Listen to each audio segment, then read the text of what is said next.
Na-rescue kining duha ka mga mananagat nga naberya sa Nalunod. Human malunod ay lang gisakyang Pumpboat.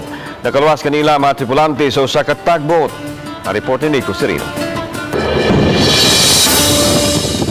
Kuha kini sa mga tripulante sa tugboat nga MT Pollux 8 kagahapon sa buntag. Sa kadagatan sa may Bagakay Point, Liluan, nabantayan kining duha ka mga mananagat nga naglutaw-lutaw, naggunit sa nalunod nila nga pumpboat. Gikan sa Danau City, sila si Edwin Entero ug Eliazar Formentera apan giingong kalit nga nikusog ang bawd, hinungdan nga na-damage ang ilang bangka. Na-rescue sila mga alas 12 kagahapon sa udto, human sa 3 ka oras nga pag-utaw-utaw. Nabali ang ilang bangka, sir. Nabali, sir. Nagkuha na sila, sir. Nagkapay na sila sa bangka. Ang sa diyang atubangan, sir. Atubangan, no? Atubangan, okay. Oo, nabali ka. Kusog sa balot. Ang pumpboat gibiyaan na lang sa loud ug bugto nga na-recover ang makina niini.